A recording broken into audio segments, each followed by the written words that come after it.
Hello everyone, welcome to Gate Academy Plus. This is Ranjan and you're watching series on Basic Electrical Engineering. We are on module number 5 DC Machines. और आज के इस video में मैं बात करने वाला हूं बहुत इंपॉर्टेंट टॉपिक के बारे में, that is the speed control of a DC motor. So this video is entirely going to cover the portion of speed control of DC motor. इसके बारे में हम जानेंगे. मैं आपको जल्दी से बता दूं कि इस वीडियो में हम लोग किन पर्टिकुलर टॉपिक्स के बारे में बात करने वाले हैं. तो देखो, सबसे पहला जो टॉपिक आपको देखने को मिलेगा that is the basic necessity of a speed control. किसी भी मोटर के अंदर स्पीड कंट्रोल की क्या जरूरत होती है, क्यों किया जाता है, वो हम जानेंगे इसके अंदर. कुछ एक आध सर्टन एक पर्टिकुलर डेरिवेशन से हम लोग ये देखेंगे कि स्पीड कंट्रोल करने के क्या तरीके पॉसिबल हैं, किन फैक्टर्स के ऊपर किसी डीसी मोटर की स्पीड जो है वो रिलाई करती है, वो डिपेंड करती है. तो उन फैक्टर्स के हिसाब से फिर हम समझेंगे कि नेक्स्ट पॉइंट पे जाएंगे कि हम कैसे कितने अलग अलग मेथड्स का यूज करके एक स्पीड कंट्रोल प्रोवाइड कर सकते हैं किसी भी डीसी मोटर के अंदर. तो बेसिकली उसके अंदर फिर कुछ वैरायटीज पढ़ेंगे, कुछ मेथड्स पढ़ेंगे हम लोग of controlling the speed of a DC motor. ठीक है. और इसी के साथ फिर इनका एडवांटेज, डिसएडवांटेज, उनके सर्किट, उनके वर्किंग्स कैसे होते हैं, ये सारा कुछ समझेंगे. इस वीडियो के अंदर इतना कुछ कंटेंट होने वाला है स्टूडेंट्स. तो अगर आप यही कंटेंट खोज रहे थे तो डेफिनेटली बने रहिए इस वीडियो के अंदर और देखते रहिए मेरे साथ इस वीडियो को. मैं बता रहा हूं और आप लोग जैसे भी मैं बताते जा रहा हूं तुरंत तुरंत उसके नोट्स बनाते जाओ और समझते जाओ उस चीज को. तो चलिए, without wasting any time, let us start this video and let us start with the topic of requirement of speed control of a DC motor. किसी भी डीसी मोटर के अंदर स्पीड कंट्रोल की क्या रिक्वायरमेंट होती है, what is the need of controlling the speed of a DC motor. तो ये बहुत ही ज्यादा एक इंपॉर्टेंट टॉपिक है और मुझे लगता है कि स्टूडेंट्स को सबसे पहले तो ये चीज समझना चाहिए कि एक बेसिक, अगर जैसे आप इलेक्ट्रिकल इंजीनियरिंग का सब्जेक्ट पढ़ रहे हो और आप एक मोटर के बारे में पढ़ रहे हो, उसकी वर्किंग के बारे में पढ़ते हो, आप उसको कैसे रन कराना है, कैसे उसके अंदर आप ईएमएफ भेज रहे हो, कैसे वो रन करेगा, अगर वो जानते हो तो किसी भी मशीन को कैसे रोका जाए या कैसे उसकी स्पीड को आपके काबू में रखा जाए, ये जानना भी उतना ही ज्यादा इंपॉर्टेंट है, इक्वली बहुत ज्यादा इंपॉर्टेंट है. आप अगर बाइक भी चलाते हो तो बाइक को सिर्फ स्पीड दौड़ाने से नहीं होता है, उसको रोकने का कंट्रोल भी आपके पास प्रॉपर होना चाहिए. और यही चीज होती है किसी भी मोटर के साथ. ये बहुत ज्यादा एक इंपॉर्टेंट टॉपिक है और इसके बारे में समझते हैं. कॉम्पिटिटिव एग्जाम के पॉइंट ऑफ व्यू से अगर मैं आपको बताऊं तो 2 से 3 ऐसे कॉम्पिटिटिव एग्जाम्स का मैं एकदम डिटेल के साथ आपको पूरा बता दूंगा आगे चल के कि स्पीड कंट्रोल से रिलेटेड क्वेश्चन उन कॉम्पिटिटिव एग्जाम्स में लगातार 2-3 साल के बीच में बार बार पूछे गए हैं. तो इस टॉपिक का वेटेज बहुत ही ज्यादा होता है और जब मैं आपको मेथड्स पढ़ाना जब शुरू करूंगा, जब इसके मेथड्स बताऊंगा, तो आपको याद भी आ जाएगा कि आपने भी इसको किसी ना किसी कॉम्पिटिटिव एग्जाम में अगर आपने दिलाया हुआ है तो आपने डेफिनेटली देखा होगा या आपके टीचर इन टॉपिक्स को क्लास में इंपॉर्टेंट बोल के आपको पढ़ाते भी होंगे. ठीक है, because they are actually important topics. तो चलिए ठीक है, फिलहाल अभी तो ये जानते हैं कि what are the basic needs of providing a speed control. तो सबसे पहले मैं लिख दूं ए नीड ऑफ स्पीड. किसी को गेम्स का याद तो नहीं आ रहा ना ये नाम पढ़ के? कंट्रोल, इसी को कंट्रोल करना है हमको. Need of speed control. What is the need of speed control? Speed को कंट्रोल करने की जरूरत क्या है? चलो, पॉइंट्स आप लोग के भी माइंड में आ रहे होंगे, बताते जाओ और सोचते जाओ. बिल्कुल एक बेसिक कॉमन सा लॉजिक लगाना है आपको और उसी के हिसाब से बताना है कि कहीं पे भी किसी भी मशीन में स्पीड को कब कंट्रोल में रखने की क्या जरूरत पड़ती होगी. तो भाई सिंपल सा चीज है, for controlling the operation of apparatus. जो भी आपका अपरेटस है, आपकी व्हीकल बनाया, जो भी बनाया आपने, जहां पे भी यूज करो, चाहे अब मैं एक नाम के लिए मैं एक एग्जांपल ले लूं तो अगर मैं ड्रोन की बात करूं तो ड्रोन में भी आपको स्पीड कंट्रोल की जरूरत पड़ती है, ऑब्वियस थिंग है. आप पूरी स्पीड से उस ड्रोन को उड़ा नहीं रहे हो. आप एक सर्टेन पॉइंट पे पहुंचने के बाद अगर वॉल है, कोई ऑब्स्टिकल है, तो आप वहां से उसकी स्पीड को कंट्रोल करोगे, स्लो करोगे. स्लो जगह से किसी भी प्लेस से आपको स्लोली उसको पास करवाना है तो आपको उसकी मोटर्स का स्पीड को कंट्रोल करना ही पड़ेगा. न्यूमरस एग्जांपल्स हैं, न्यूमरस प्लेसेस हैं जहां पे इसका एप्लीकेशन होता है, जहां पे इसकी रिक्वायरमेंट होती है, जहां नीड होती है कि स्पीड को कंट्रोल किया जाए किसी भी मोटर के. तो ये तो जस्ट एक इन जनरल में लिख रहा हूं, लेकिन इसके न्यूमरस एग्जांपल्स हैं. आप कोई भी n नंबर ऑफ एग्जांपल्स आप इसके चाहो तो कोट कर सकते हो और वो सब एग्जांपल अपनी जगह पे सही भी होंगे. ठीक है. For controlling the operation of the apparatus. Apparatus कैसे ऑपरेट करे वो कंट्रोल करने के लिए आपको स्पीड कंट्रोल की जरूरत पड़ती है. For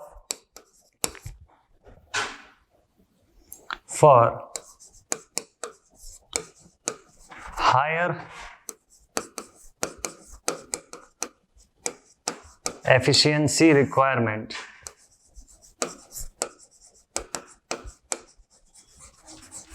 for higher efficiency requirement. Then next,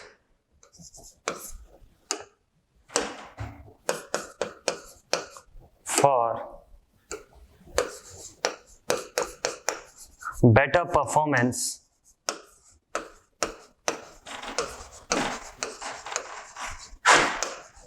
of the machine. ठीक है, for better performance of the machine. apart from that आप बोल सकते हो कि for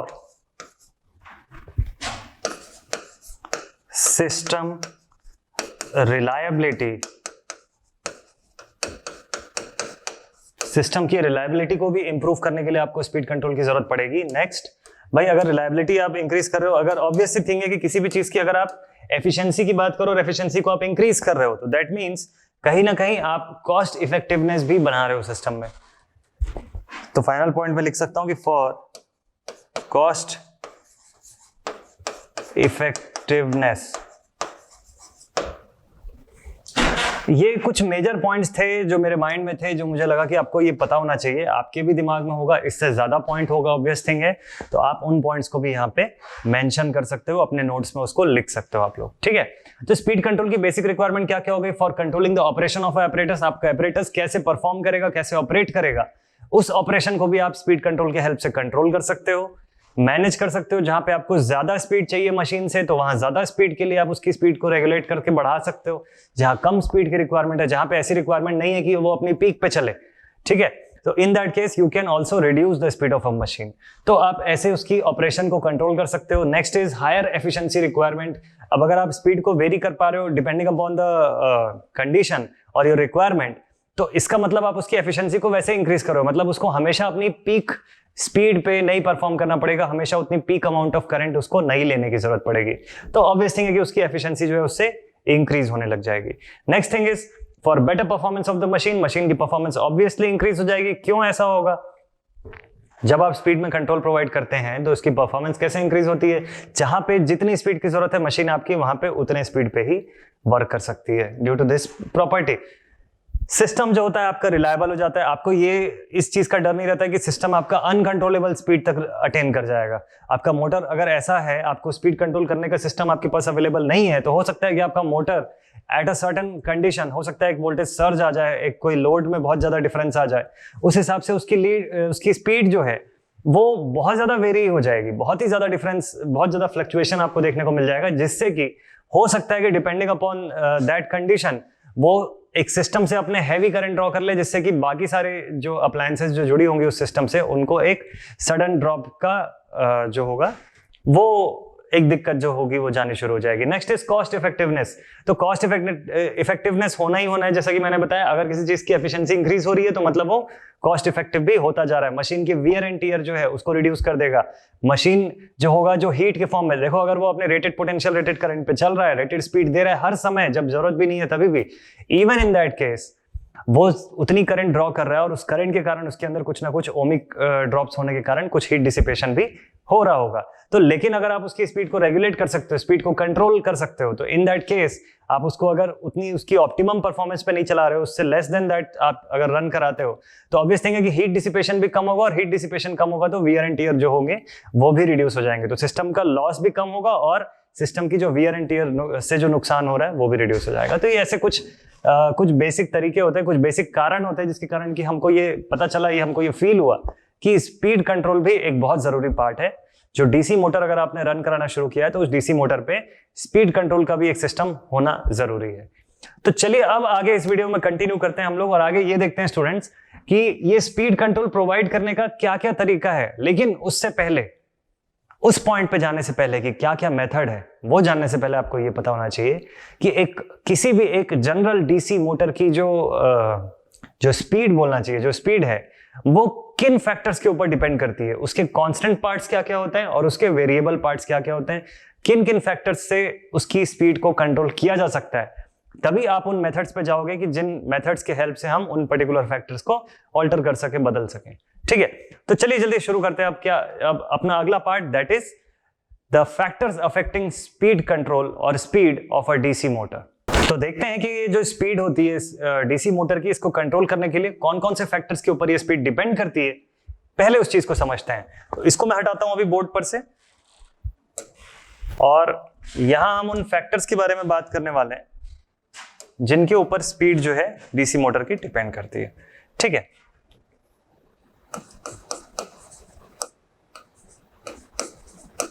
so factors affecting the speed of DC motor। DC motor की स्पीड को affect करते हुए कौन कौन से पर्टिकुलर फैक्टर्स होते हैं। So for this I am going to take an example. मैं यहां पे एक एग्जांपल कोट कर लेता हूं जहां पे एक इन जनरल मैं एक डीसी मोटर यूज करने वाला हूं जिसके अक्रॉस एक सीरीज फील्ड वाइंडिंग लगी हुई है।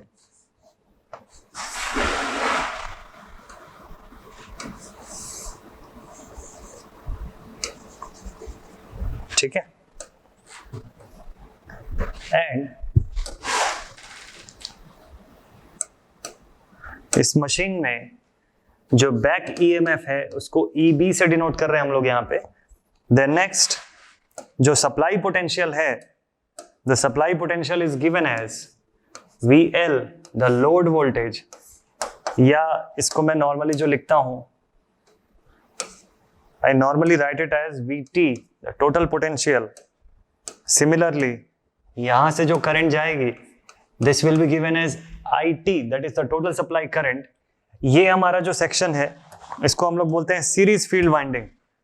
तो इसकी रेजिस्टेंस भी होगी, ऑब्वियस थिंग है ना कि इसकी कुछ इंटरनल रेजिस्टेंस भी होगी, तो उसको मैं डिनोट कर रहा हूं विद RSE। ठीक है, एंड सिमिलरली जो हमारा ये आर्मेचर सेक्शन है इसकी internal resistance is given as RA, the armature resistance RA। ठीक है, और इसी के साथ जो करंट जा रही है इन सिस्टम्स के अंदर उसको लिख लेते हैं हम लोग। तो जो सीरीज फील्ड वाइंडिंग के अंदर से जाने वाली करंट है इसको हम लोग लिखेंगे ISE। आर्मेचर के अंदर जाने वाली करंट जो है इसको लिखता हूं मैं IA, आर्मेचर करंट। ठीक है, और इसके लिए अगर मुझको वोल्टेज का इक्वेशन ट्रेस करना है, देखना है कि ये वोल्टेज और बैक ईएमएफ का क्या रिलेशन है, तो इसके लिए क्या इक्वेशन बनेगा, थोड़ा सा बना लेते हैं जल्दी से इसको। देखो हम लोग ये जो टॉपिक पढ़ रहे हैं ना, ये टॉपिक का नाम क्या है, factors affecting the speed of DC motor. हम लोग को ये जानना है कि किन चीजों के ऊपर डीसी मोटर की स्पीड जो है रिलाई करती है या डिपेंड करती है। ठीक है, और वहीं से फिर हमको पता चलेगा कि इन चीजों को फिर अब बदल देंगे तो डीसी मोटर की स्पीड में चेंजेस देखने को मिलेगा आपको। तो करते हैं इसका शॉर्ट सा डेरिवेशन। लिखता हूं मैं कि for the given circuit diagram, for the given circuit we can say that VL, चलो VT लिखा है तो VT लिख लेता हूं मैं भी, VT इज इक्वल्स टू,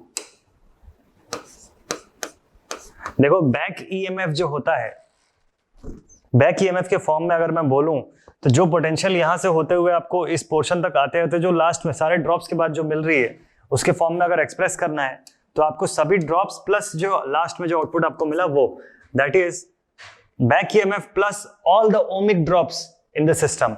तो पहला ओमिक ड्रॉप जब यहां से आप देखोगे या इस पोर्शन पे भी देखो, कोई जरूरी नहीं है कि आप उसी सीक्वेंस में लिखो, तो आप लिख सकते हो कि ISE into RSE, और दूसरा ओमिक ड्रॉप जो है that is occurring in the armature part, तो इसको आप लिखोगे plus IA into RA। Clear है? इसको थोड़ा सा ध्यान से देखना, यहां पे दो करंट्स के फॉर्म में मैंने ओमिक ड्रॉप्स को एक्सप्रेस करके रखा हुआ है, एक सीरीज फील्ड वाइंडिंग करंट और दूसरा आर्मेचर वाइंडिंग की करंट। लेकिन यहां पे for this series field winding, जिसको कि मैं एक जनरल स्टेटमेंट की तरह ले रहा हूं, यहां पे मैं ये लिख सकता हूं कि IA is equal to ISE, it is also equal to IT। ये एक जनरलाइज्ड रिलेशन जो है वो हम लोग यहां पे बोल सकते हैं कि दिस कैन बी ट्रेस्ड। इस पोर्शन से ये जनरलाइज्ड फॉर्म जो है ये आपको देखने को मिल रहा है। ये तीनों ही करंट जो है एक दूसरे के इक्वल हैं, क्योंकि ये सीरीज सेक्शन की करंट है और सीरीज में करंट चेंज नहीं हो रही है। दैट मीन्स ये तीनों के तीनों करंट एक दूसरे के इक्वल हैं। So in this case therefore Vt is equals to back EMF plus, अगर मैं इसको आर्मेचर करंट के फॉर्म में एक्सप्रेस करूं तो I can write it as IA plus IA into RA plus RSE। ठीक है, इंपॉर्टेंट रिलेशन है ये भी। यहां से एक चीज आपको और पता होना चाहिए कि हम लोगों ने जब EMF equation of a DC motor derive किया हुआ था या डीसी जनरेटर के लिए, तो ध्यान रखना आप लोग कि वहां पे जो EMF बनाया था हम लोगों ने, that was its internal circuit form, और ये सब जो बना रहे हैं हम लोग these are its external circuit form. Machine का इंटरनल सर्किट बोलने का मतलब ये होता है कि उस मशीन की कंस्ट्रक्शनल प्रॉपर्टीज को ध्यान में रखते हुए जो EMF बन के निकलता है, that is it's internal circuit form, जहां पे हम लोग उसकी कंस्ट्रक्शनल प्रॉपर्टीज बोलने का मतलब है कि उसके अंदर नंबर ऑफ कंडक्टर्स जो अवेलेबल हैं, जितने पोल्स लगे हुए हैं, जितना फ्लक्स पर पोल बन रहा है, जितनी स्पीड से वो रोटेट कर रहा है, जितनी नंबर ऑफ कंडक्टर वाइंडिंग्स हैं, और जितनी पैरेलल पाथ उसके अंदर की हुई है, अगर वेव वाइंडिंग है तो अलग, लैप वाइंडिंग है तो अलग। तो इन सब चीजों को ध्यान में रखते हुए हम लोगों ने वहां पे कुछ बैक EMF का डेरिवेशन किया हुआ था, अगर आपको याद होगा। और मैंने आपको एक बहुत इंपॉर्टेंट चीज भी वहां पे बताया हुआ था कि जो EMF होती है, be it a case of a motor और case of a generator, in both the cases since they are having no constructional differences, ध्यान रखना, since there is no constructional difference, be it a case of a DC motor or a DC generator, both are construction wise both are having same structures. Mostly जो होता है 99.9% बोल सकते हो आप कि इनका कंस्ट्रक्शन बिल्कुल एक दूसरे के जैसा ही होता है। वर्किंग बस इनकी डिफरेंट होती है कि आप किस तरीके का इनपुट दे रहे हो, उस अकॉर्डिंग वो उसका जो अपोजिट जो आउटपुट होता है, जैसे कि अगर आप इलेक्ट्रिकल दे रहे हो तो आपको मैकेनिकल आउटपुट दे रहा है, तो in that case it is a DC motor, और मैकेनिकल इनपुट दे रहे हो तो इलेक्ट्रिकल आउटपुट दे रहा है, that is a DC generator. तो ये दोनों ही फंक्शन ये लोग प्रोवाइड कर सकते हैं। तो आप एक मोटर को जनरेटर की तरह भी रन कर सकते हो in case of a DC machine.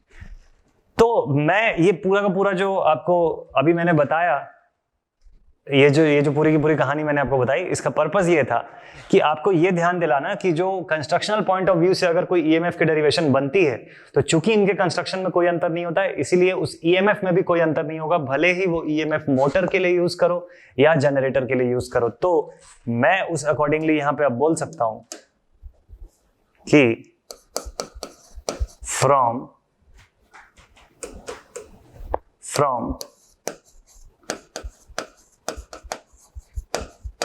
Internal circuit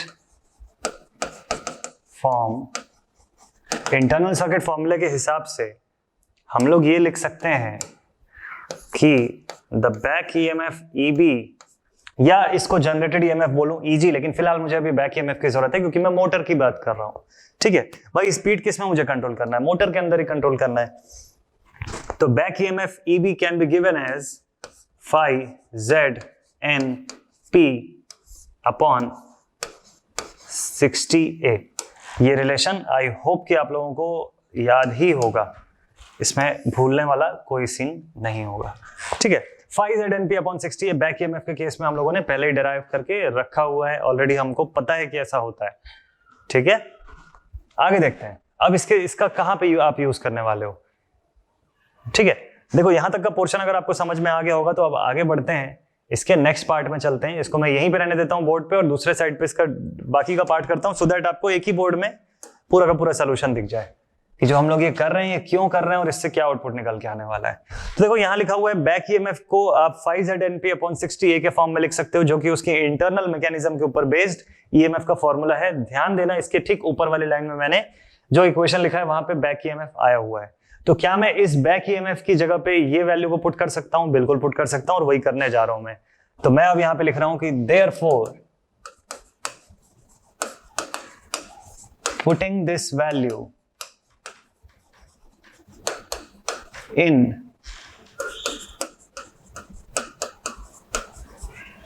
previous equation, putting this value in previous equation, इस वैल्यू को पिछले इक्वेशन में पुट करते हैं तो हमको क्या देखने को मिलता है, Vt is equal to back EMF का ये पूरा का पूरा फॉर्मूला वहां पे रख देते हैं। ठीक है, तो क्या मिलेगा, phi ZNP अपॉन 60A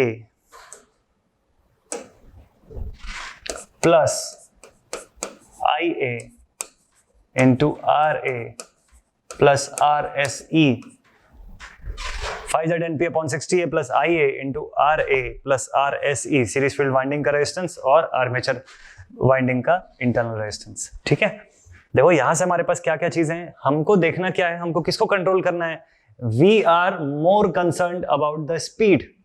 ठीक है, we are more concerned about this speed, इसके बारे में हमको बात करनी है। तो इसको छोड़ के बाकी सारे चीजों को आप लेफ्ट हैंड साइड पे ले जाओ, या इसको लेफ्ट हैंड साइड पे ले जाओ, बाकी चीजों को राइट हैंड साइड पे ले जाओ, लेकिन एक दूसरे के अपोजिट साइड रखो। उसी से पता चलेगा कि जो स्पीड है ये किन चीजों के ऊपर डिपेंड कर रही है। तो चलो एक यही काम कर लेते हैं जल्दी से। तो अब मैं यहां पे बोल सकता हूं, इसी इक्वेशन को अब मैं लिख सकता हूं कि और n will be equal to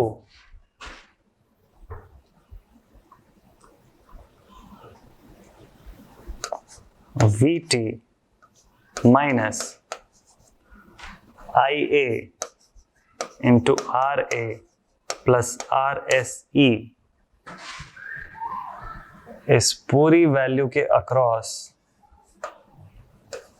60A भी लिख लेते हैं। आई गेस कि यहाँ पे स्पेस तो हो नहीं रहा है, चलो लास्ट में लिख लेंगे।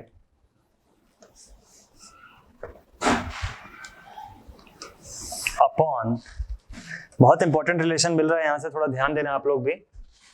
अपॉन, देखो यहां से फाई Z और P जो है, इनको हम यहां पे अगर भेजें तो ये कुछ ऐसे दिखेंगे, फाई ZP। ठीक, अच्छा एक चीज और मिसिंग है यहाँ पे, क्या चीज मिसिंग है, 60A। तो इसको मैं यहां पे लिख लेता हूं इंटू 60A।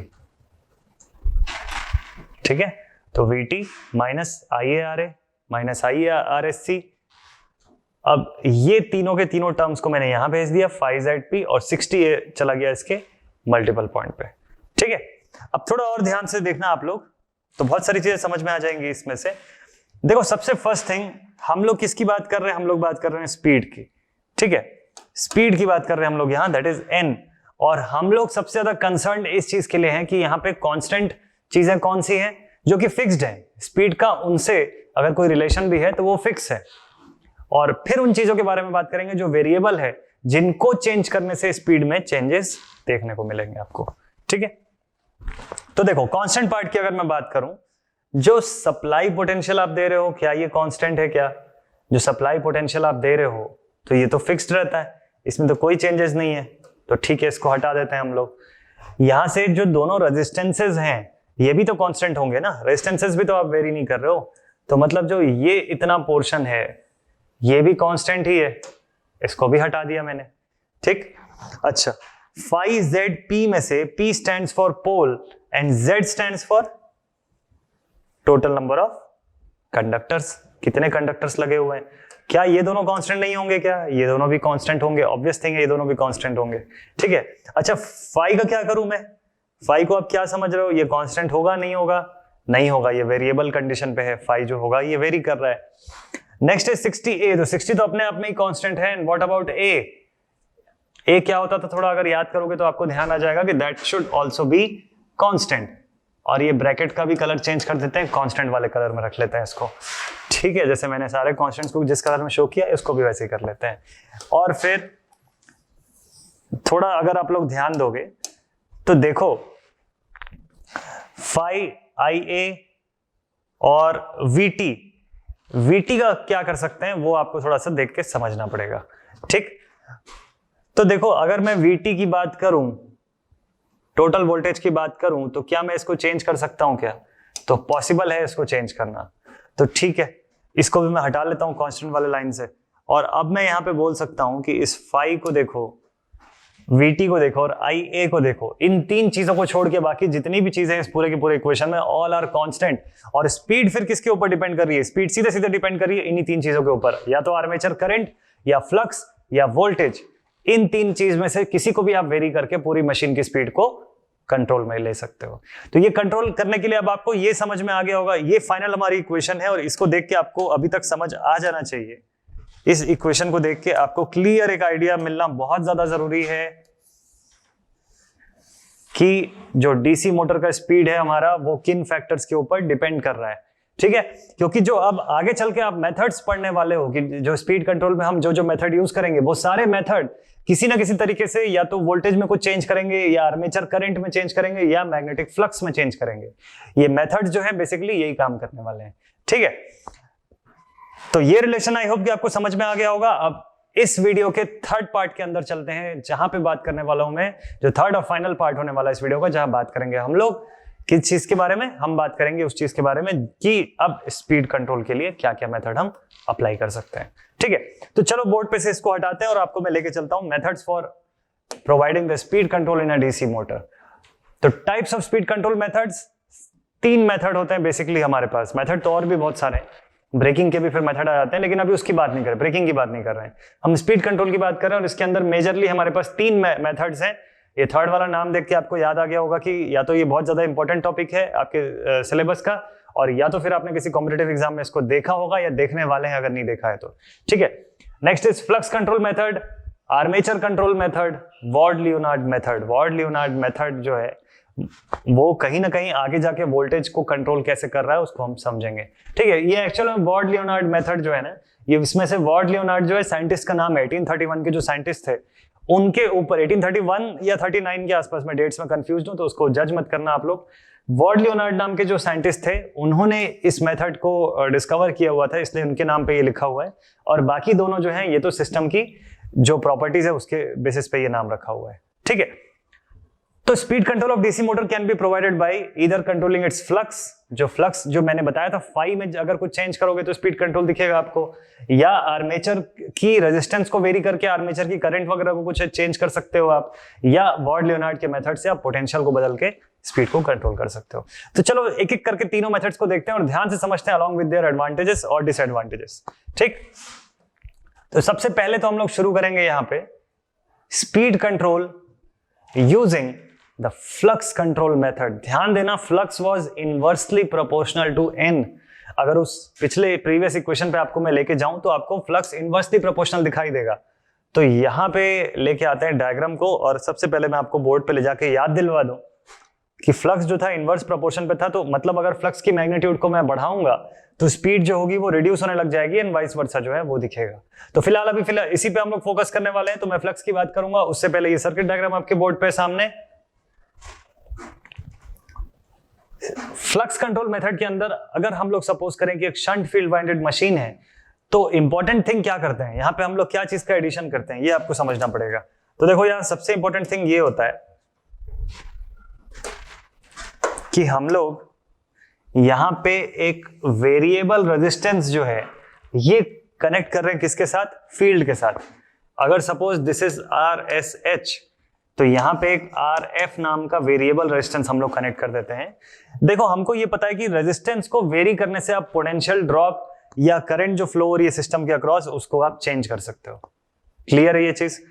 अगर सपोज मैं इस पोर्शन की रेजिस्टेंस को बढ़ा दूं धीरे धीरे ग्रेजुअली, अगर मैं इस फील्ड सेक्शन के साथ जो मैंने जो फील्ड रेजिस्टेंस जो मैंने लगा के रखा है वेरिएबल फील्ड रेजिस्टेंस, इसकी वैल्यू को मैं इंक्रीज कर देता हूं, इसकी वैल्यू को मैं बढ़ाते जाता हूं, तो इन दैट केस जो फील्ड करंट जा रही है, जिस करंट को हम लोग नॉर्मली ISH बोलते हैं, देखो आपको ये पता है कि इस सिस्टम के अंदर यहां से करंट कितने पार्ट की आ रही है, एक I टोटल, एक करंट जो आर्मेचर में जा रही है इसको आपने टर्म किया हुआ है IA, और दूसरी करंट जो है that is termed as ISH। तो शंट फील्ड के अंदर जाने वाली करंट जो है, इस करंट की वैल्यू को आप कैसे चेंज कर सकते हो, इस करंट की वैल्यू को आप ऐसे चेंज कर सकते हो कि अगर आपने फील्ड रेजिस्टेंस की वैल्यू को बढ़ाना शुरू कर दिया, अगर फील्ड रेजिस्टेंस की वैल्यू को इंक्रीज किया, तो इन दैट केस जो करंट का डिस्ट्रीब्यूशन यहां से हो रहा था, अब उसमें से शंट में कम करंट जाएगी और आर्मेचर में करंट ज्यादा जाने लग जाएगी। फिर से समझो इस चीज को ध्यान से आप लोग। अगर सपोज मैंने आर्मेचर के अंदर मुझे ज्यादा करंट भेजनी है, तो उसके लिए मैं क्या करूंगा कि मैं शंट फील्ड वाइंडिंग की जो रेजिस्टेंस है उसको मैं बढ़ाने लग जाऊंगा। इस रेजिस्टेंस को जैसे ही बढ़ाऊंगा शंट फील्ड सेक्शन की करंट कम होने लग जाएगी और वाइंडिंग से आर्मेचर के अंदर जो करंट है वो ज्यादा जाने लग जाएगी। तो इस तरीके से मैं इस सिस्टम के अंदर अगर आर्मेचर करंट की वैल्यू में बढ़ा देता हूं, अगर आर्मेचर करंट की वैल्यू में बढ़ा देता हूं, तो हमको पता है कि EB is equal to 5ZNP upon 60A। तो फाई और एन के रिलेशन को अगर मैं स्टडी करूं यहां से, फाई और एन के रिलेशन को अगर मैं स्टडी करूं यहां से, तो मैं बोल सकता हूं कि EB into 60A upon 5ZP this will be equal to N। ये रिलेशन है मेरे पास यहाँ पे। और अगर मैं ये सब चीजों को समझ लूं कि ये सब कॉन्स्टेंट्स के फॉर्म में अगर एक्सप्रेस हो जाते हैं, ये सब कांस्टेंट है, ये कांस्टेंट है, इसको कांस्टेंट के फॉर्म में बोलूं तो n is in inverse proportion with 5। Motor अपनी स्पीड के साथ इनवर्स प्रोपोर्शन ट्रेस करेगा। और अगर आप टॉर्क इक्वेशन पढ़े हुए हो, आपको टॉर्क इक्वेशन भी पता है, तो आप बोल सकते हो कि armature torque is equal to 5ZP IA upon 2πA, ऐसा कुछ होता है। ठीक है, तो करंट और फ्लक्स का रिलेशन भी आपको यहीं से देखने को मिल जाएगा। आर्मेचर टॉर्क के हिसाब से अगर आप करंट और फ्लक्स का रिलेशन भी ट्रेस करो तो इवन इन दिस केस आपको मिलेगा कि IA के साथ इनवर्स प्रोपोर्शन के रिलेशन में होता है मैग्नेटिक फ्लक्स। चलो अब इन दोनों को थोड़ा सा स्टडी कर लेते हैं हम लोग, इस रिलेशन को और इस रिलेशन को। ठीक, आर्मेचर करंट अगर इंक्रीज हो रहा है तो मैग्नेटिक फ्लक्स रिड्यूस होगा। उल्टा अगर मैं बोलूं तो मैग्नेटिक फ्लक्स की वैल्यू अगर बढ़ रही है तो आर्मेचर कम होगा, आर्मेचर करंट कम होने लग जाएगा। और आर्मेचर करंट की वैल्यू बढ़ रही है तो मैग्नेटिक फ्लक्स कम होने लग जाएगा, इनवर्स प्रोपोर्शन में। Same thing for current as well, sorry for the speed as well. तो अगर फ्लक्स की मैग्नीट्यूड यहां से बढ़ती है तो स्पीड कम होने लग जाएगा, ये ऑब्वियस सा थिंग है। ठीक, अभी देखो यहां पे क्या हो रहा है। जैसे ही मैं यहाँ पे फील्ड की रेजिस्टेंस को बढ़ा रहा हूं, ध्यान देना, अब शंट फील्ड वाइंडिंग की रेजिस्टेंस को बढ़ा रहा हूं, उससे ISH की वैल्यू कम होने लग जाएगी। ISH अगर कम होगा, इसको एक एग्जांपल से समझोगे तो ज्यादा मजा आएगा आप लोगों को। मान लो मैंने एक टोटल करंट दिया 10 एम्पियर का, एक एग्जांपल ले लो कि 10 एम्पियर का करंट दे रहा हूं मैं यहाँ से। इस करंट में से बिना इस रेजिस्टेंस को लगाए या इस रेजिस्टेंस को इसकी मिनिमम वैल्यू पे रखते हुए अगर मैं रखूं फील्ड की रेजिस्टेंस को, तो आर्मेचर के अंदर जाने वाली करंट 7 एम्पियर है और शंट के अंदर जाने वाली करंट कितनी है, 3 एम्पियर। ठीक, अब मैं क्या करता हूं कि जो फील्ड के साथ रियोस्टैट, सपोज कर लो कि मैंने रियोस्टैट लगा लिया, अभी उसको उसकी मिनिमम पे सेट करके रखा था। अब रियोस्टैट यानी जो वेरिएबल रेजिस्टेंस है उसकी वैल्यू को मैं धीरे धीरे ग्रेजुअली बढ़ाने लग गया। जैसे ही मैं रेजिस्टेंस को बढ़ाऊंगा, यहां से गुजरने वाली करंट की वैल्यू अब कम हो जाएगी। अब हो सकता है कि यहां से 3 एम्पियर ना जाए और यहां पे अब 2 एम्पियर जाने लग जाए। तो अगर यहां से अब करंट की वैल्यू कम हो गई, गुजरने वाली करंट रिड्यूस हो गई, तो बाकी करंट कहां जा रही है? अब ये जो करंट है इस पॉइंट पे डिस्ट्रीब्यूशन होने के बाद बाकी करंट इसी के अंदर आ रही है। तो अब यहाँ पे क्या देखने को मिलेगा आपको, यहाँ से जो 1 एम्पियर बचा वो यहाँ ऐड हो गया और अब आपको यहाँ दिखेगा 8 एम्पियर की करंट। तो मतलब क्या हुआ, आर्मेचर करंट की वैल्यू इनिशियली कितनी थी, 7 एम्पियर, और आगे चल के कितनी हो गई, 8 एम्पियर। कब? जब आपने फील्ड की रेजिस्टेंस को बढ़ाना शुरू कर दिया। तो मतलब क्या देखने को मिल रहा है, आर्मेचर करंट की वैल्यू अब बढ़ने लग गई है। आपको पता है आर्मेचर करंट की वैल्यू अगर यहाँ से बढ़ने लग जाती है तो मैग्नेटिक फ्लक्स जो है वो सिस्टम पे रिड्यूस होना शुरू हो जाएगा। ये ऑब्वियस सा इफेक्ट है बिल्कुल। मैग्नेटिक फ्लक्स अगर रिड्यूस होना शुरू हो जाएगा तो स्पीड में क्या देखने को मिलेगा, स्पीड ऑब्वियस थिंग है इंक्रीज होने लग जाएगी। सिस्टम की स्पीड जो है वो बढ़ती हुई दिखेगी। और ठीक इसका उल्टा भी हो जाता है, अगर रेजिस्टेंस की वैल्यू आप कम कर देते हो तो करंट यहां से ज्यादा जाने लग जाती है, मतलब आर्मेचर के अंदर कम करंट जाएगी। और अगर करंट यहां से कम हो गई तो फ्लक्स की वैल्यू बढ़ने लग जाएगी, और फ्लक्स की वैल्यू अगर बढ़ने लग गई तो स्पीड जो है मशीन का अपने आप कम किया जा सकता है। तो फ्लक्स को कंट्रोल करके अगर स्पीड आपको कंट्रोल करना हो तो फ्लक्स कंट्रोल मेथड का बेसिक वर्किंग मैकेनिज्म यही होता है, और इन्हीं चीजों के ऊपर बेस करके आप इनको समझ सकते हो। ठीक है, तो चलो चलते हैं अब इसके बाद नेक्स्ट मेथड के ऊपर और उसके बारे में बात करते हैं, देखते हैं कि उसके अंदर का कंट्रोल स्ट्रेटेजी जो है वो किस टाइप का है। लेकिन उससे पहले मोस्ट इंपॉर्टेंट थिंग, इस मेथड का एडवांटेजेस। तो बोर्ड पे लेके आते हैं जल्दी से advantage of flux control method और देखते हैं कि what is our first point. तो पहला पॉइंट है इजी एंड कन्वीनियंट, बिल्कुल सही चीज है। एक सिंगल सा रियोस्टैट आपने लगाया फील्ड के साथ सीरीज में, इस फील्ड के साथ आपने सीरीज में एक रियोस्टैट लगा दिया, मशीन के साथ पैरेलल में लगाया और उससे आपको कंट्रोल प्रोवाइड हो गया। Next is less power is wasted in the shunt due to low value of shunt current. Shunt current की वैल्यू अगर कम है तो ऑब्वियस थिंग है ना, पावर कम कंज्यूम होगा, क्योंकि I2R के फॉर्म में अगर लॉसेस हो रही है, I की मैग्नीट्यूड आप रिड्यूस कर दो तो लॉसेस ऑटोमेटिकली रिड्यूस हो जाएंगे। आखिरी पॉइंट है control is independent of load. अब देखो मैंने जितनी देर भी बात किया, मैंने बात किया किसके बारे में, शंट फील्ड की के साथ जो आपने एडिशनल रेजिस्टेंस लगा के रखा हुआ है उसके बारे में। मैंने कहीं भी ये नहीं बोला कि लोड में मैं कुछ चेंज करूंगा या मोटर के आउटपुट लोड को मैं इंक्रीज करूं या डिक्रीज करूं तो उसके हिसाब से कुछ चेंजेस आ रहे हैं, बिल्कुल नहीं ऐसा हो रहा है। ठीक है, नेक्स्ट अगले टॉपिक पे चलते हैं। Speed control using armature control method. ध्यान रखना, यहां पे आर्मेचर कंट्रोल मेथड के अंदर जो मोस्ट इंपॉर्टेंट थिंग है समझने को, वो ये चीज है कि जो हम लोग शंट वाइंडिंग के साथ एक सीरीज में एक रियोस्टेट करंट करके हम लोग जो काम कर रहे थे, वही काम आपको करना है आर्मेचर फील्ड के साथ। चलो उसका सर्किट लेके आते हैं बोर्ड पे और इसको थोड़ा सा स्टडी कर लेते हैं। तो ये मेथड वर्क कैसे करता है इसको ध्यान से समझो। देखो यहाँ पे क्या मैकेनिज्म दिख रहा है आपको। फिर से हमारे पास यहाँ पे वही शंट फील्ड वाइंडिंग है, उसकी इंटरनल रेजिस्टेंस है, इसको हमने लिखा हुआ है RSH। यहाँ पे RA देखो दिख रहा होगा आप लोगों को, RA आर्मेचर रेजिस्टेंस, यहाँ पे बैक EMF, इस पॉइंट पे एक हम लोगों ने R कॉइल बना के लिखा हुआ है, ठीक है। एक ये सीरीज फील्ड सेक्शन के साथ लगा हुआ है, सीरीज फील्ड सेक्शन पे ही लगा हुआ है मशीन के साथ सीरीज में। तो बेसिकली आपको ये देख के कंपाउंड मशीन का सेटअप जैसा दिखेगा, लेकिन ये वेरिएबल रखा हुआ है हम लोगों ने, और ये वाइंडिंग नहीं है, एक्चुअल में रेजिस्टेंस ही कनेक्टेड है इस पोर्शन के साथ, ठीक। इसको समझते हैं थोड़ा सा इसकी मैकेनिज्म को, और उससे पहले जल्दी से मैं लिख दूं करंट्स की डायरेक्शन। सबसे पहले हो गया IL, द लोड करंट या टोटल करंट। उसके बाद जो आर्मेचर के अंदर जा रहा है, this is termed as IA armature current, और यहां से आगे शंट करंट ISH, और यहाँ पे हमारा टोटल वोल्टेज तो दिया ही हुआ है, ठीक है। यहाँ पे क्या करते हैं हम लोग, देखो speed control using armature control method. Armature की करंट को अब कंट्रोल कर रहे हैं। पिछली बार किसको कंट्रोल कर रहे थे हम लोग? शंट की करंट को। डेरिवेशन जो था पिछली बार जो मैंने बताया था एग्जैक्टली सेम इसके लिए भी है, उसमें कोई चेंजेस नहीं है, तो उसको दोबारा नहीं लिखेंगे, टाइम वेस्ट नहीं करेंगे उसमें, हम लोग डायरेक्टली समझते हैं सीधे सीधे। अब यहाँ पे क्या हो रहा है, देखो जो भी करंट आ रही है दो पार्ट में स्प्लिट हो रही है, राइट फ्रॉम दिस पॉइंट। तो इस पॉइंट के बाद जो भी करंट आ रही है वो दो पार्ट्स में स्प्लिट हो रही है, एक जा रही है शंट फील्ड के अंदर और दूसरी जा रही है आर्मेचर सेक्शन के अंदर। मेथड पूरा का पूरा वही है। आर्मेचर के अंदर अगर ज्यादा करंट गई, मैं ये वो दोनों रिलेशन को लिख लेता हूं सो दैट आपको याद रहे, आप भूलोगे नहीं, कि अगर आर्मेचर करंट का मैं लिख दूं कि it is inversely proportional to phi and n that is speed is also in inverse proportion with phi, तो उस हिसाब से देखो कि अगर सपोज यहां से आर्मेचर करंट के सेक्शन के साथ, आर्मेचर के पोर्शन के साथ सीरीज में मैंने कॉइल जो है उसको कनेक्ट कर दिया, that is of variable resistance, तो इसकी रेजिस्टेंस को वेरी करके मैं यहां से जाने वाली करंट को चेंज कर सकता हूं, ऑल्टर कर सकता हूं। बहुत इंपॉर्टेंट है ये चीज, थोड़ा ध्यान से समझते हैं फिर से।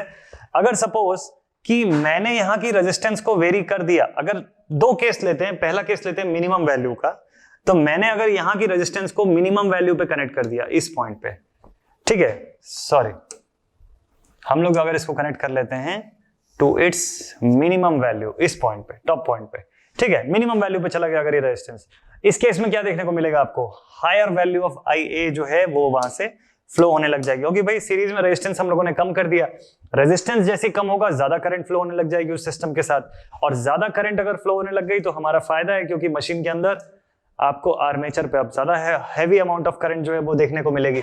करंट की मैग्नीट्यूड अगर बढ़ गई तो फ्लक्स क्या होगा, रिड्यूस हो जाएगा, फ्लक्स अगर रिड्यूस होगा तो स्पीड क्या होगा, बढ़ने लग जाएगा।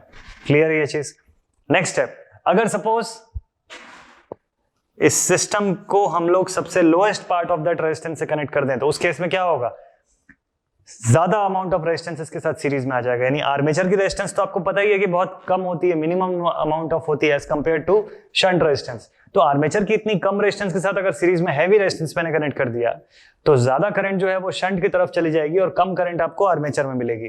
तो आर्मेचर करंट की मैग्नीट्यूड, इसके कारण आर्मेचर करंट की जो मैग्नीट्यूड है वो क्या होने लग जाएगी, वो रिड्यूस होने लग जाएगी, जिसके कारण क्या होगा, फ्लक्स जो है वो इंक्रीज होने लग जाएगा, और फ्लक्स के इंक्रीज होने के कारण स्पीड का क्या होगा, स्पीड जो होगी वो रिड्यूस होने लग जाएगी सिस्टम के अंदर। तो ऐसे करके ये मेथड जो होता है, सीरीज में हम लोग एक सीरीज फील्ड का रेजिस्टेंस कनेक्ट करके हम लोग कैसे आर्मेचर पोर्शन की आइडेंटिटीज को वेरी करते हैं और जिससे फर्दर हम लोग स्पीड को बदलते हैं, ठीक है। अब इसके बारे में भी जरा बात कर लेते हैं और इसमें भी देखते हैं कि एडवांटेजेस क्या क्या है इस मेथड्स के। तो देखो सबसे पहला एडवांटेज है, armature control is a closed loop system and offers more accuracy, ठीक है। इसके अंदर डायरेक्टली जो आर्मेचर की करंट है आप उसी को बदल रहे हो और उसके कारण एक्यूरेसी जो है वो आपकी इंक्रीज हो जाएगी। Next is it can provide speed control in both the direction of the rotation, क्योंकि आपका रेजिस्टेंस जो है it is connected directly with the armature, और फील्ड कहां पे बन रही है, वो भी आर्मेचर के अंदर ही बन रही है, मतलब फील्ड बोलना चाहिए, आई मीन जो उसको रोटेशनल टॉर्क प्रोवाइड करने के लिए जो मैग्नेटिक सिस्टम बन रहा है, जो मैग्नेटिक इंटरेक्शन हो रहा है विद द फील्ड, वो कहां पे हो रहा है? That is also happening in the armature portion. तो जो इलेक्ट्रोमैकेनिकल कन्वर्जन हो रहा है वो आर्मेचर के अंदर हो रहा है, उस कन्वर्जन के आधार पे क्या होगा? फ्लक्स बनेगी, उस कन्वर्जन के आधार पे ही आपको स्पीड मिलेगी, आउटपुट मिलेगा, उतना टॉर्क मिलेगा। तो इस कन्वर्जन के पॉइंट से अगर मैं देखूं तो चूंकि हमारा जो वेरिएबल रेजिस्टेंस है that is connected with armature only, तो आर्मेचर के सिस्टम के साथ अगर कुछ भी चेंज होगा, तो अगर इसमें फील्ड की डायरेक्शन उल्टी हो जाए तो ऑब्वियस थिंग है उससे भी कोई फर्क नहीं पड़ेगा। करंट का चेंज तो हम यहां से कर रहे हैं, उसको उससे कोई लेना देना नहीं है। मतलब अगर डायरेक्शन ऑफ रोटेशन आप चेंज कर देते हो, चाहे क्लॉकवाइज घुमाओ या एंटी क्लॉकवाइज घुमाओ, इन बोथ द केसेस आप प्रॉपर कंट्रोल प्रोवाइड कर सकते हैं उस मशीन को। Next is field current and torque remains constant through out the application. भाई फील्ड करंट में तो कोई चेंज हो ही नहीं रहा है, फील्ड करंट और टॉर्क जो है उसको आप कांस्टेंट प्रोवाइड कर सकते हो थ्रू आउट द एप्लीकेशन। तो टॉर्क में यहां से कोई खास चेंज देखने को नहीं मिलेगा आपको।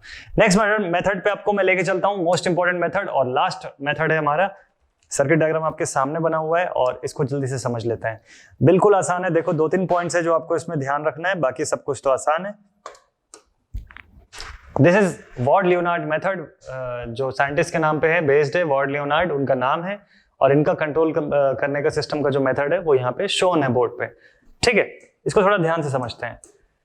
देखो इस मेथड के अंदर जो है, जिस मोटर को कंट्रोल करना है, यहां से मैं समझाना शुरू कर रहा हूं आपको।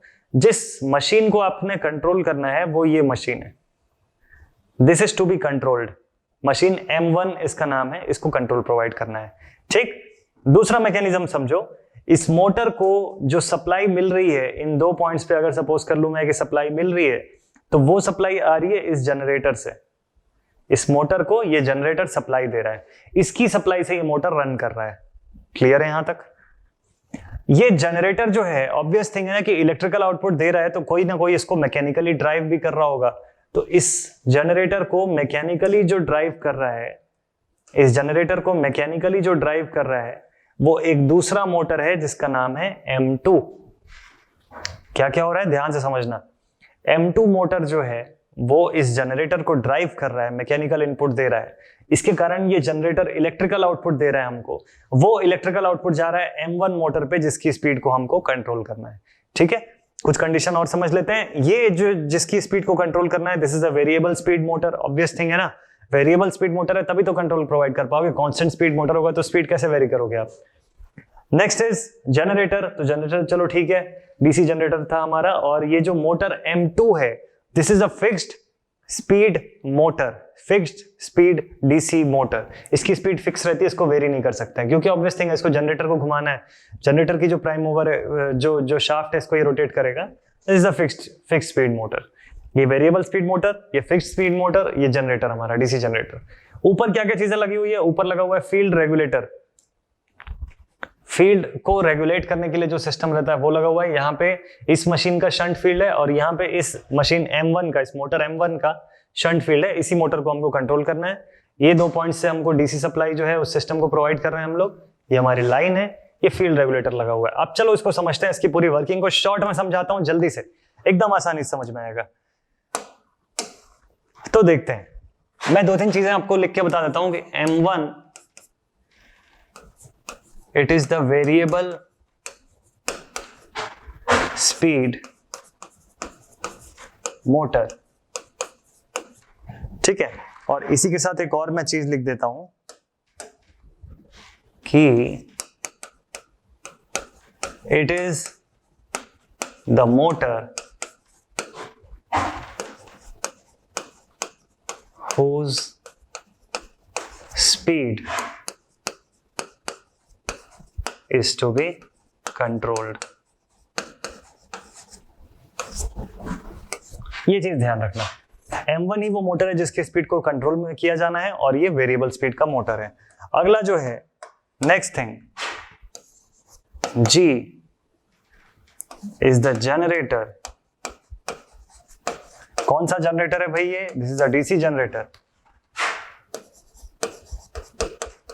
विच इज providing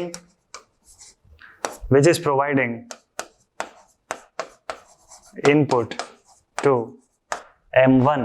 M1 को जो इनपुट सप्लाई मिल रही है वो इसी G जनरेटर से मिल रही है। और last thing is M2, that is constant speed DC motor for driving the generator G. ठीक है, ये इतनी बेसिक कंडीशंस है जो आपको बिल्कुल पता रहनी चाहिए। अब इसकी वर्किंग कैसे होती है इसको ध्यान से समझो। देखो क्या होता है, इनिशियली जो वेरिएबल स्पीड मोटर है इसकी स्पीड जो है वो वेरी करती है किसके according, depending upon the voltage. जो पोटेंशियल इसको मिलेगा उसके हिसाब से इसकी स्पीड वेरी कर रही है। अगर ये चीज ध्यान में नहीं है तो आप डेरिवेशन पे वापस जाके देख सकते हो। क्लियर है? तो अब यहां पे आते हैं वापस और देखते हैं कि इसकी जो स्पीड है ये डिपेंड कर रही है पोटेंशियल पे। पोटेंशियल कौन दे रहा है? पोटेंशियल मिल रहा है आपको जनरेटर से। जनरेटर को ड्राइव कर रहा है ये मोटर। तो हम लोग कैसे इसमें स्पीड चेंज कर सकते हैं? हम लोग इस जनरेटर से मिलने वाले आउटपुट को अगर बदल दें तो इसके आउटपुट के चेंज होने से इसका आउटपुट भी बदल जाएगा। हमको इसकी स्पीड को वेरी करना है, तो अगर मैं वोल्टेज को इंक्रीज कर दूं, जनरेटर से जो पोटेंशियल आउटपुट आ रहा है उस पोटेंशियल को अगर मैं इंक्रीज कर दूं तो इस मोटर की आउटपुट जो है, जो आउटपुट रोटेशन के फॉर्म में आपको मिल रही है वो भी बढ़ जाएगी। इस जनरेटर से निकलने वाले पोटेंशियल को अगर हम लोग रिड्यूस कर देते हैं तो इस मोटर की आउटपुट पोटेंशियल, आउटपुट जो रोटेशन है कम होने लग जाएगी वो भी। ठीक है, तो अब पूरा का पूरा फोकस आपको समझ में आ गया होगा कि हमको किस पे करना है। हमको अगर इसकी स्पीड को कंट्रोल करना है तो हमको फोकस यहाँ पे करना है। इस जनरेटर की आउटपुट को हमको चेंज करना है और आउटपुट बदलने के लिए हम लोगों ने यहाँ पे फील्ड रेगुलेटर लगा के रखा हुआ है। ये जो पूरा का पूरा फील्ड रेगुलेटर लगा हुआ है यही अब काम करेगा यहाँ पे इसकी आउटपुट को बदलने के लिए, ये पूरा का पूरा पोर्शन। तो फील्ड रेगुलेटर जो होता है ये ऐसा स्विच के फॉर्म में आपको दिखाई देगा। अलग अलग छोटे छोटे ऐसे टैपिंग्स बने हुए हैं यहाँ पे और उन पॉइंट्स को कनेक्ट करते जा रहे हैं। वेरिएबल रेजिस्टेंस के साथ हम लोग इसकी फील्ड को वेरी कर रहे हैं। जैसे जैसे आप इसकी फील्ड को बदलते जाओगे वैसे वैसे ये पोटेंशियल कम या ज्यादा जो है वो दोनों चीज पॉसिबल है जो प्रोवाइड कर सकता है आपको। तो जिस डायरेक्शन में आप घुमा रहे हो उसके अकॉर्डिंग वैसा फील्ड आपको ये प्रोवाइड करके देगा। और इसकी फील्ड के कारण हमारी शंट की फील्ड जो है वो वेरी करेगी। किसकी शंट की फील्ड? इस मोटर M1 जिसको कि चेंज करना है, जिसकी स्पीड को हमको कंट्रोल में लाना है, इसकी जो शंट फील्ड वाइंडिंग है वो जुड़ी हुई है किसके साथ? इस फील्ड रेगुलेटर के साथ। फील्ड रेगुलेटर किसके साथ जुड़ा हुआ है? डीसी जनरेटर की फील्ड के साथ जुड़ा हुआ है। तो डीसी जनरेटर की फील्ड को जैसे जैसे मैं चेंज करूंगा वैसे वैसे शंट फील्ड जो होगा इसका चेंज होगा और इसके चेंज होने के कारण इस मोटर की जो आउटपुट, जो रोटेशन के फॉर्म में आपको मिल रही है आउटपुट स्पीड जो है वो धीरे धीरे बदलने लग जाएगी। तो ये होता है इसका बेसिक वर्किंग जो वॉर्ड-लीनियड मेथड है। बहुत सारे कॉम्पिटिटिव एग्जाम्स में पूछा हुआ क्वेश्चन है और यूनिवर्सिटी के पॉइंट ऑफ व्यू से तो बहुत ही ज्यादा इंपॉर्टेंट है। चाहे आप यूनिवर्सिटी का वाइवा दिला रहे हो, चाहे आप सेमेस्टर के रिटन पेपर दिला रहे हो, सभी में बहुत ज्यादा इंपॉर्टेंस रखता है। तो स्टूडेंट्स, आई होप कि आज के इस वीडियो से आपको ये सारी चीजें जो है हम लोगों ने अभी पढ़ी समझी कि डीसी मशीन की जो स्पीड है, डीसी मोटर की जो स्पीड है उसको कैसे हम लोग वेरी कर सकते हैं, कैसे कंट्रोल कर सकते हैं, ये सारी की सारी चीजें आपको समझ में आई होंगी और इसका जो कंसेप्ट है वो आप तक पहुंचा होगा। जो मैं कोशिश कर रहा था आपको समझाने की वो सारी चीजें आप समझ पाए होंगे। तो स्टूडेंट्स, अगर आप लोगों ने पिछला वीडियो नहीं देखा है, प्रीवियस वीडियो नहीं देखा है तो जल्दी से जाके उसको देख लो, जहां पे हम लोगों ने डीसी मोटर, डीसी जनरेटर सभी के बारे में, उसकी वैरायटीज को कवर अप किया है वहां पे और उनके बारे में पूरा डिटेल एनालिसिस, डिटेल फॉर्म में समझा हुआ है। तभी आपको ये सारे टॉपिक्स जो आज की क्लास में पढ़ रहे हैं या आगे जो पढ़ने वाले हैं वो समझ में आ पाएगा। ठीक है, तो चलिए अब इस वीडियो को मैं यहीं पे एंड अप करता हूं, यहीं पे रेस्ट अप करता हूं इस वीडियो को और जल्दी मिलेंगे अगले वीडियो में जो कि बहुत इंपॉर्टेंट वीडियो होने वाला है। इनफैक्ट देखो, डीसी मशीन अगर पढ़ रहे हैं तो सभी वीडियोस बहुत ज्यादा इंपॉर्टेंट है, ये तो फैक्ट है। अगला वीडियो इसलिए इंपॉर्टेंट है क्योंकि वहां पे मैं एक डिटेल समरी बना के दूंगा आपको इस पूरे मॉड्यूल का। इस पूरे के पूरे मॉड्यूल नंबर 6 के अंदर हम लोगों ने 5 के अंदर हम लोगों ने जो भी कुछ पढ़ा उस सबका एक डिटेल्ड जो एनालिसिस है, एक सबका डिटेल्ड फॉर्म में जो फॉर्मूले की लिस्ट है जो कि हम लोग कोशिश करते हैं हर बार बनाने की। एसी में भी बनाया था, मैग्नेटिक में भी बनाया था, तो यहाँ पे भी बनाएंगे।